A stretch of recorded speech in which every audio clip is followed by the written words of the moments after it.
Hello and welcome. The 2025 budget has just dropped, and believe me, it's bringing some of the biggest changes to universal credit that we've seen in years. So if you're a parent, if you're self-employed, or if you have a health condition, you really need to listen up. In this breakdown, the experts at ProTax Accountant are going to walk you through exactly what you need to know and, more importantly, what you need to do next. I don't intend to preside over a status quo that punishes children for the circumstances of their birth.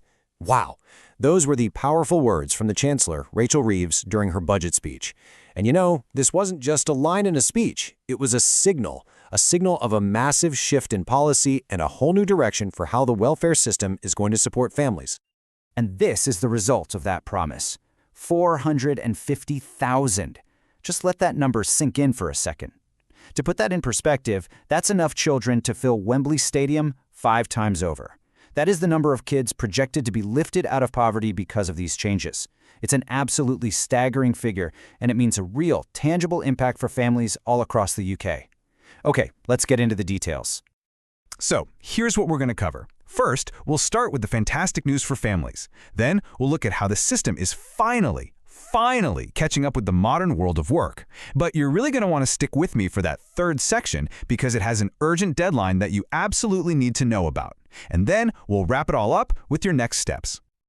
All right, first up, what we're calling a new dawn for families. For parents, and especially for those with more than 2 children, the 2025 budget has delivered some of the most significant and positive news we've seen in almost a decade. This is the big give from the government.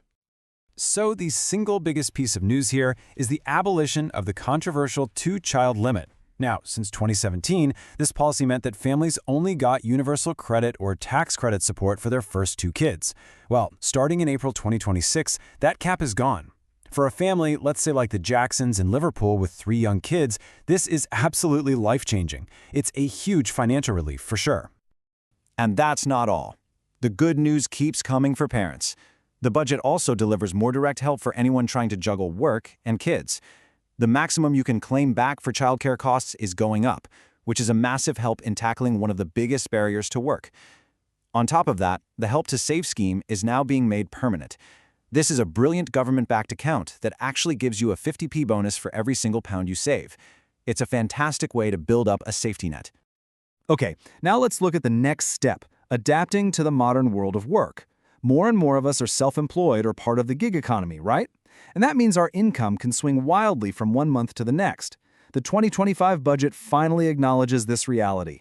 So let me ask you a question. Does your income change from month to month? If you're a freelancer or a contractor, you're probably nodding your head right now.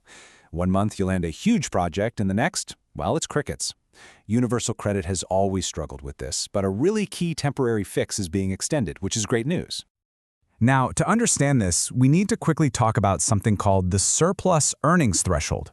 Just think of it like a buffer. It's the amount you can earn over the normal limit in a really good month before those extra earnings start to count against you in a future leaner month. So a higher threshold means more flexibility and, frankly, more fairness. And here's the pro tip from our experts. The 2025 budget has extended the higher surplus earnings threshold of £2,500 for another whole year, right up until April 2027. This is brilliant. For someone like, say, Chloe, a freelance designer in London, it means if she gets paid for a massive project in May, that income is way less likely to wipe out her support in June when she might not have as much work. It gives you crucial stability in a really unstable world. Okay, stay with me. This next point might be the most urgent thing we talk about today, and it's a bit of a surprise.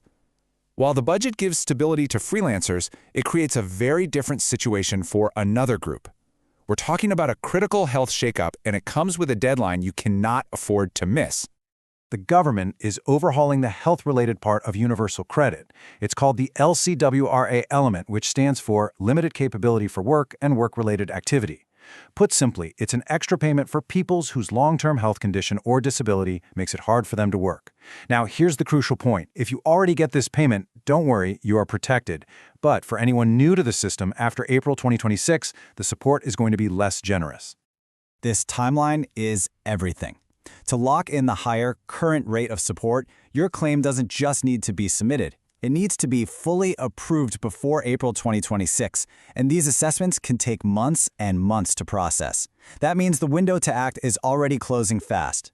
Waiting until early 2026 is going to be too late. The time to start this process is, quite literally, right now. So what should you do? Here are 4 clear, actionable steps from the pros. 1. Get on your Universal Credit online journal and report your health condition today. That starts the clock. 2. Start gathering all your medical evidence, doctor's letters, prescription lists, you name it. 3. Ask your GP for a letter that specifically supports your claim. And 4, and this is so important, be meticulous. Track every date and keep a copy of everything you submit. This is how you protect your future income. And if you need any more motivation, look at this. This chart shows exactly why this is so important. The bar on the left is the current payment. The bar on the right is what new claimants will likely get under the new rules from April 2026. As you can see plain as day, the difference is significant. Acting now could secure hundreds of pounds more in support every single month. Okay, phew! Let's pull all of this together. I know that was a lot of information. We've seen the huge wins for families, the extended stability for freelancers, and that really urgent time-sensitive challenge for people with health conditions. So let's summarize the key takeaways and talk about your next steps. This table really captures the give and take of the 2025 budget. It's kind of a mixed bag, isn't it? For families with more than 2 kids and for the self-employed, there's some really welcome good news and stability. But for people with health conditions who aren't yet claiming that extra support, well, it is quite literally a race against the clock. So, the crucial question I want to leave you with is this. Are you prepared for these changes? For some of us, it's a landscape of new opportunity. For others, it's a minefield of urgent deadlines. Do you know exactly what you need to do to protect your income and secure the support that you're entitled to?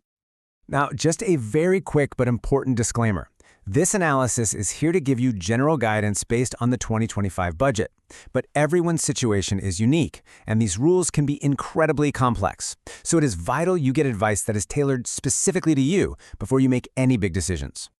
And that is exactly why you should think about consulting an expert. The specialists at Pro Tax Accountant can give you that personalized advice to help you navigate all these changes and plan effectively. You should contact them today to make sure you're fully prepared. You can reach them on WhatsApp or by phone at 07-985-68912.